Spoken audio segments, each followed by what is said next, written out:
Hello বন্ধুরা, রোশনাই সিরিয়ালের আজকের এপিসোডে দেখানো হয়েছে ডান্স ফেস্টিভ্যাল অর্গানাইজার থেকে লোকজন এসে সুরঙ্গনাকে ওখানে চিফ গেস্ট হিসেবে অফার করে।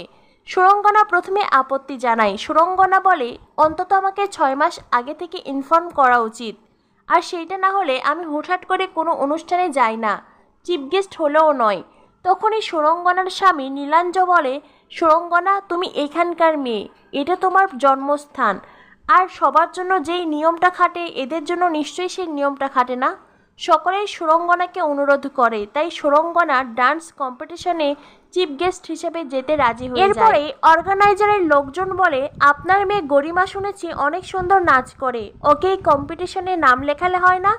এটা শুনে সুরঙ্গনা বেশ অহংকারী মোড নিয়ে বলে, আমার মেয়ে গরিমা আগে অনেক কম্পিটিশনে নাম লিখাতো, কিন্তু এখন ওর নাচটা অনেক হাই লেভেলে চলে গেছে, তাই আমার মনে হয় না আমার মেয়ে এখন আপনাদের এই কম্পিটিশনের নাম লেখাবে।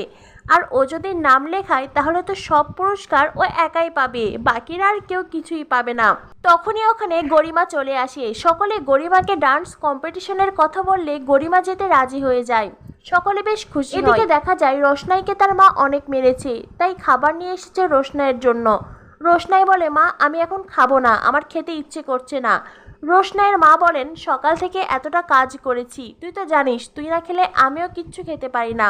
সেই ভোরবেলা উঠে আবার আমাকে কাজ করতে হবে, না খেয়ে কি আমি এত কাজ করতে পারবো? রোশনাই কোনো কথা বলে না, রোশনাইয়ের চোখে জল। এদিকে গরিমা আর আরণ্যক সেখানে চলে আসে।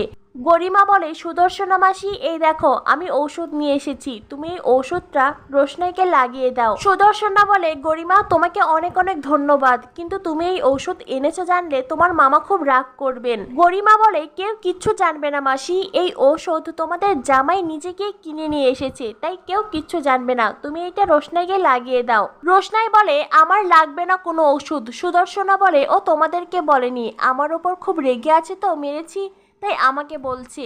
রোশনাই তখন আরণ্যককে বলে, আপনিই তো আমার নামে মায়ের কাছেই নালিশ করেছেন, তাহলে আবার ঔষধ এনেছেন কেন? গরিমা বলে, আমরা কিচ্ছু বলিনি, মামা যে কেন ওইভাবে বললো সত্যিই বুঝলাম না, কিন্তু আরণ্যক রোশনাই কিন্তু তোমার ওপর খুব অভিমান করেছে, আসলে তুমি তো রোশনাইয়ের জামাইবাবু হতে চলেছো।